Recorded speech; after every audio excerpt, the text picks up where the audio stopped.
ఏదో తగ్గిద్దో లేదో తగ్గనట్టే ఉంది, ఇది తగ్గనట్టే ఉంది, నేను బాగుపడినట్టే ఉంది, నేను మొత్తానికి ఏదో పోయేటట్టే ఉంది, నాకేదో సావు ముడినట్టే ఉంది, నాకేందో అయ్యేటట్టే ఉంది గుట్టుకుని చేస్తారు.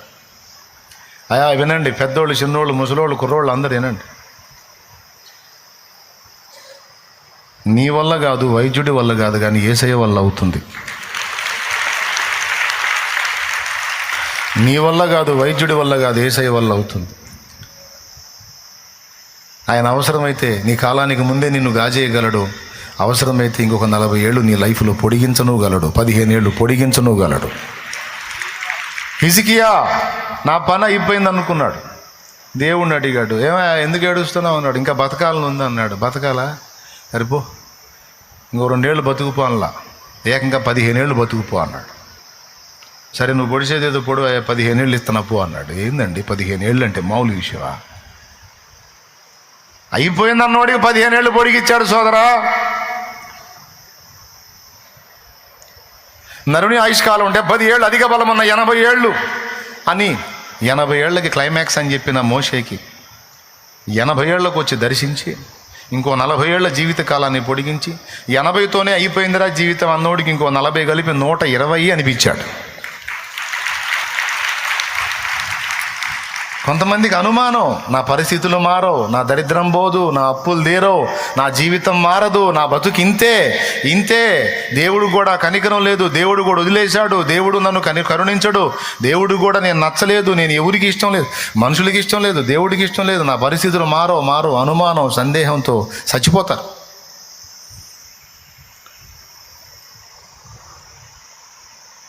మారో అంటే అదే నమ్మారు. ఎందుకు నమ్మాలి?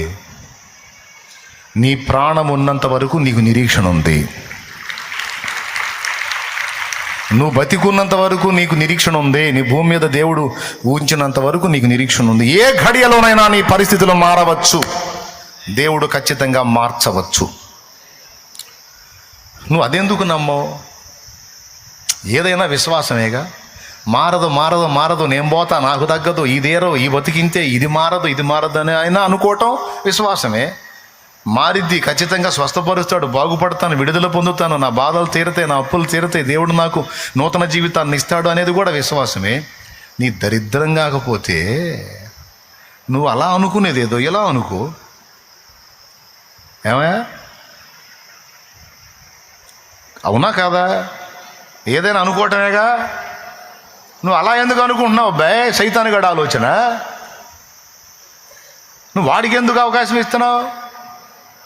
నేను ఎందుకు ఇంతసేటు కొట్టుకొని చెప్తున్నాను తెలుసా?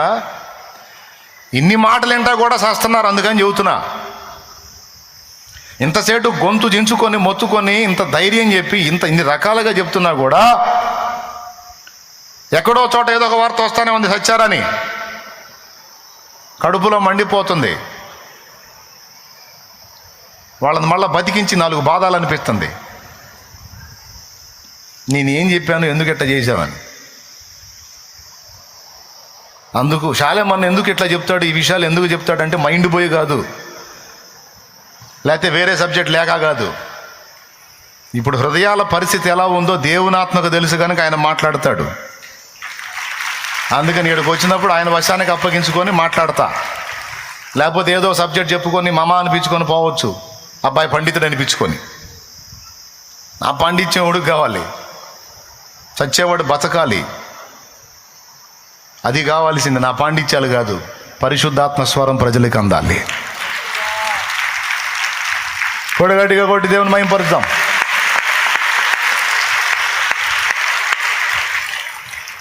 స్తోత్రం చెప్పండి బిడ్డలారా. నా మాటలు తీవ్రంగా తీసుకుంటున్నారా, వదిలేస్తున్నారా? తీసుకుంటే ఇప్పుడు ఇకిలిత్త కూర్చున్న నువ్వు పోయి ఇంక 4 రోజుల్లో ఏదో అవ్వచ్చు. ఈ మాటలన్నీ పోగొట్టుకున్నావంటే ఇంకో 10 రోజుల్లో ఏదో ఒకటి చేసుకోవచ్చు, చేయగలిగింది ఏం లేదు.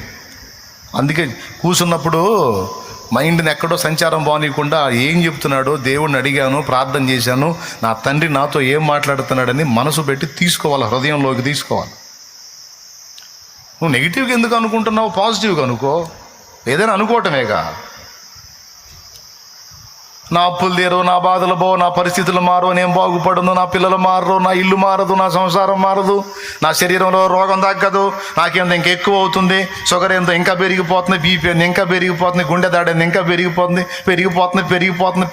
అనుకుంటాం, ఇంకా పెరిగిద్ది, పెరిగి టపమంటాం.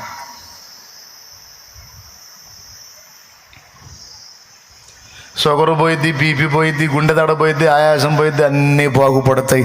సమస్తాన్ని నూతనపరచగల నా దేవుడు నాకు తోడై ఉన్నాడు. నాకేమీ కొదువా నాదుడుండ, ఇక నాకేమీ కొదువా నాదుడుండ. శ్రీకరుండగు దేవుడే నా శ్రేష్ఠ పాలకుడు, నా ఏకరక్షకుడు, గనుక నాకేమీ కొదువా నాదుడుండ, ఇక నాకేమీ కొదువా నాదుడుండ. అవమానమును నిర్లక్ష్య పెట్టండి, అనుమానాన్ని తులిపేయండి. మూడవది అపరాధ భావం సంగతి మాట్లాడుతున్నాను.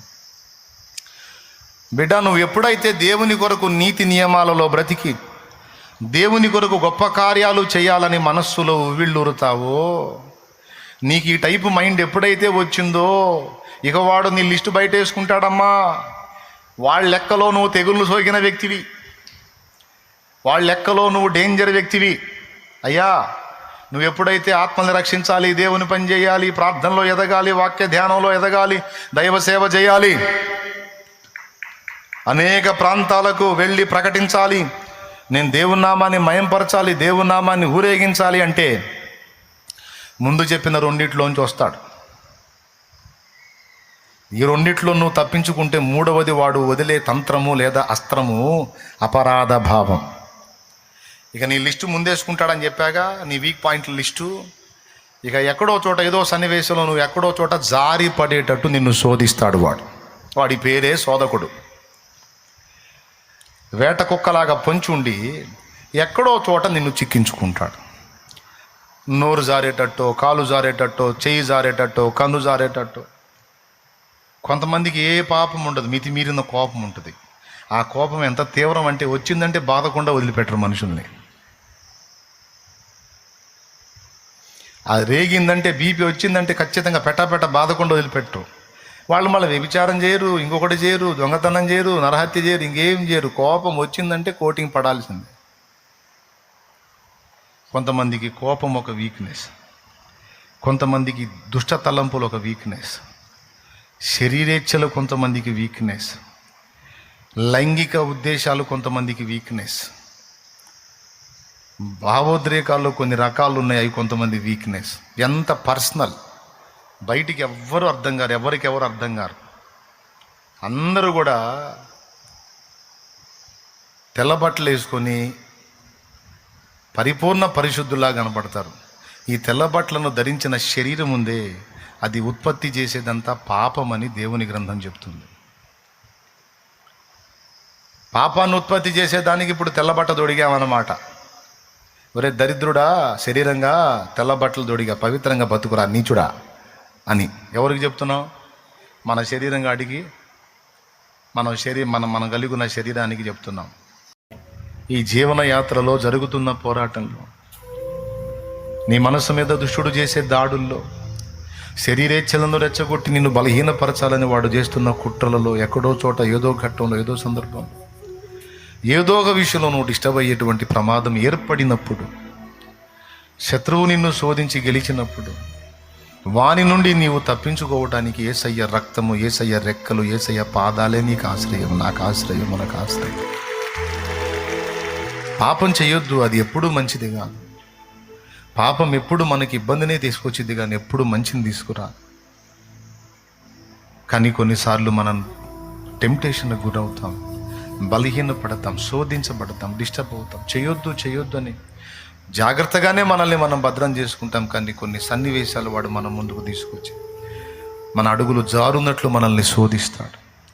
అలాంటి తరుణములు ఎదురైనా కూడా బిడ్డ, నీవు నేను మనం గ్రహించాల్సిందంటే యేసయ్య రెక్కల కిందికి పరిగెత్తాలి.